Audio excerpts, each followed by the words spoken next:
There was a time when I thought I knew everything about 80s rock, had the mixtapes, the posters, the hair. But then, one night, I stumbled across this track that stopped me cold. It wasn't Bon Jovi. It wasn't U2. It was something raw, weird, and unforgettable. And the band? I'd never even heard of them. The 80s didn't just belong to the big names. Beneath the neon and the eyeliner was a whole underworld of bands that pushed boundaries and never got their shine. So today we're dusting off 10 of the most criminally slept-on rock acts from that era, going from the underrated to the ones that still hurt to talk about. Think you've heard it all? On number 10, we have Simple Minds.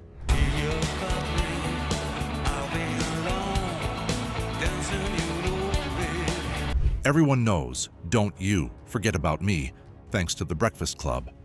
But Simple Minds were never just a one-hit wonder. That track was a giant pop moment, but it barely scratches the surface of what they could do. Their earlier albums, especially New Gold Dream, 81, 82, 83, 84, are a whole other world. The music is dreamy, layered, and full of feeling. It's the kind of sound that wraps around you. Lush synths, soft vocals, and lyrics that actually say something. Songs like Promised You a Miracle and Someone Somewhere in Summertime are cinematic.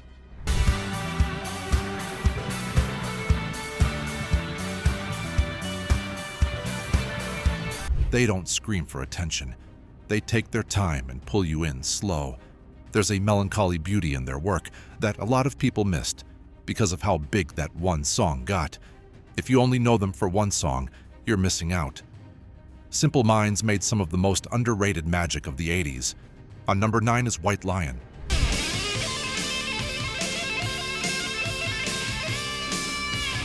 White Lion had the look, big hair, leather pants, all of it. So, people naturally tossed them into the glam metal pile, with bands like Motley Crue and Poison. But if you actually listen to their stuff, you'll hear something way more thoughtful. Their music wasn't just about parties and girls, they had real heart. Wait is a power ballad, sure, but it's not cheesy. There's a sincerity in it that makes you stop and actually pay attention.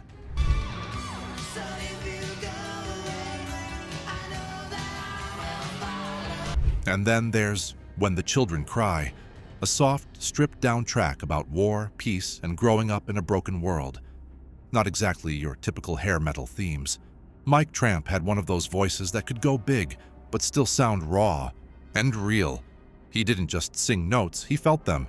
And the band backed it up with clean, melodic guitar work and lyrics that made you think a little. Sure, they had some success, but they never hit that top-tier fame. Doesn't mean they didn't deserve it. On number 8, we have Scandal. Scandal should have been bigger. That's not even a debate. They had the songs, they had the energy, and in Patti Smith, they had a frontwoman with one of the most powerful voices of the decade. They had depth.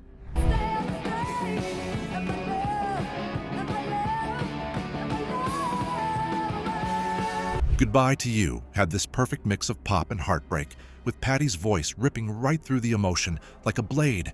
She owned every word of it. Scandal came up through the new wave scene, but they leaned way more into rock than most of their peers. Their guitars had crunch, their lyrics had attitude. They weren't soft, even when the melodies were sweet. They should have had the same kind of rise as Pat Benatar or Heart, but the momentum fizzled out too soon. Maybe label politics, maybe the usual music industry nonsense. Either way, they didn't get their due, and that's a shame, because they were the real deal. On number 7, we got Honeymoon Suite. Honeymoon Suite came out of Canada with a sound that was built for arenas.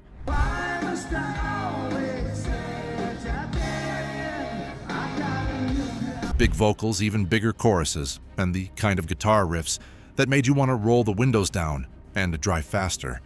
Their tracks like New Girl Now and Feel It Again weren't just good, they were radio gold. The production was slick, but it didn't feel fake or overdone. There was still heart in there. A little grit. You could tell they cared about the details, without trying too hard to be perfect.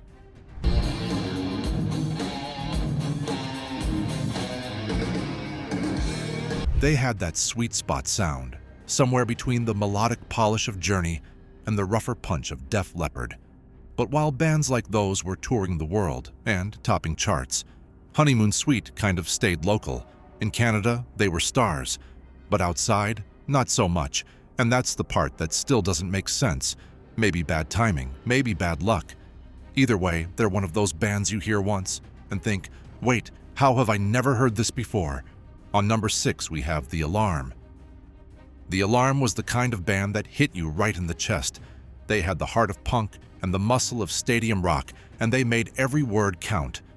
Their anthem, 68 Guns, felt like rebellion and hope and 1,000 fists in the air.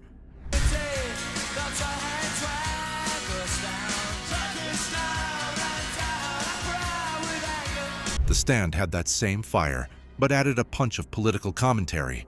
These weren't empty party songs. They meant something, and that's what made The Alarm different.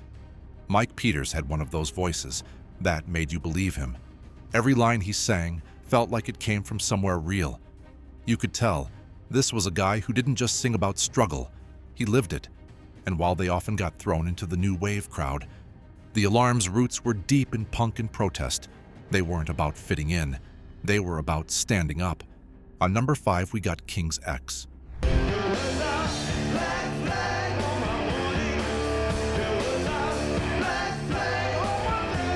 King's X never fit into one box, and that's exactly why they've stayed legendary for people who really know rock.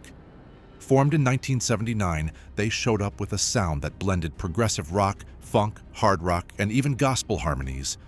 Doug Pinnick's bass playing alone was magic, deep, warm, full of groove, and his voice straight up to the soul. You could feel what he was singing, whether it was pain, faith, frustration, or joy. Their 1989 album, Gretchen Goes to Nebraska, is a perfect example of what they could do. Songs like Over My Head had emotion, depth, and crazy good musicianship, without ever feeling showy. King's X didn't care about chasing trends. They built a sound that was completely their own. And even though they never hit it big commercially, their influence is all over the rock and metal scene. On number 4 is Romeo Void. Romeo Void came straight out of San Francisco in the early 80s. Their music wasn't built for radio. And honestly, that's what made it so good.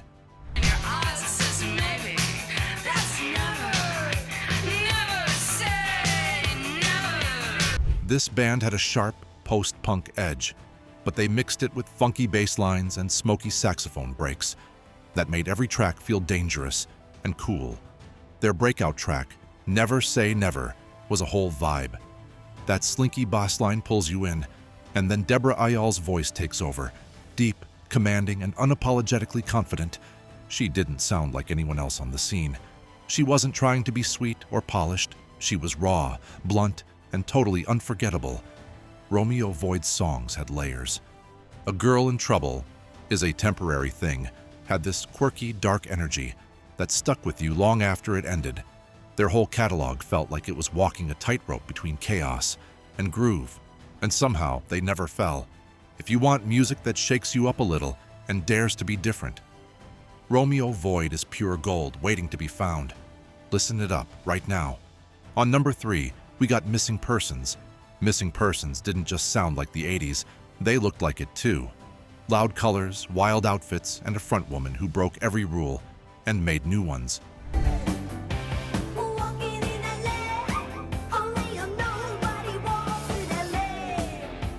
Dale Bozzio was high-pitched, theatrical, and totally out there in the best way.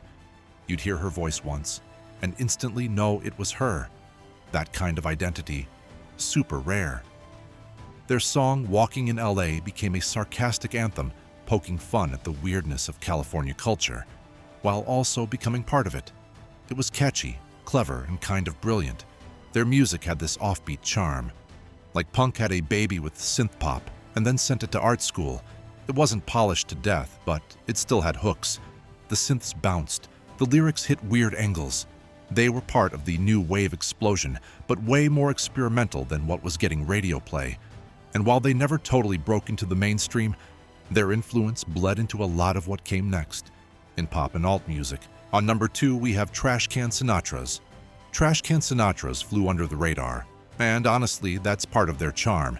They just made really good music, poetic, emotional, and surprisingly catchy.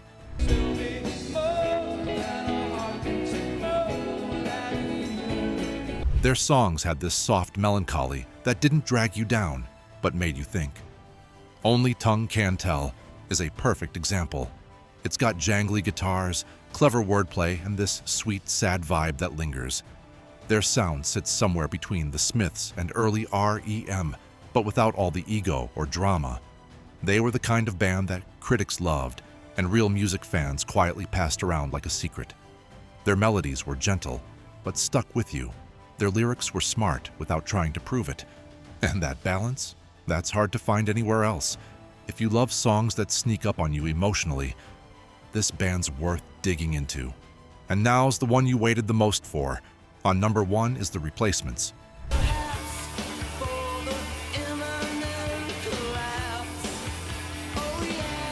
The Replacements were a total train wreck, and people couldn't get enough of it. Hun live shows were wild, unpredictable, and totally chaotic. One night, they'd play an unforgettable set. The next, they might be drunk, out of tune, and barely make it through a song. But somehow, that rawness worked. They weren't pretending to be perfect. They just showed up, spilled their guts, and left the stage smoking. Their sound was messy, loud, emotional, but underneath the chaos was some of the sharpest songwriting the 80s ever saw. Bastards of Young wasn't just a song. It was a middle finger to the system, and a lifeline for kids who felt unseen. Their album, Let It Be, nope, not the Beatles one, became a blueprint for indie and alt-rock. Just real music, honest music. If the Replacements hadn't existed, a lot of 90s rock wouldn't have either. Nirvana, Green Day, they walked through doors these guys kicked down. They didn't get huge, but they didn't need to. Their music still hits like it was made yesterday. So, which of these 80s rock underdogs do you think should have been way bigger? Drop it in the comments. We're always down to talk about the bands that got lost in the noise. And if you're into the stuff that didn't make the charts, but still hits hard, hit that like button and subscribe. More forgotten legends and hidden gems are coming your way. Keep the volume up.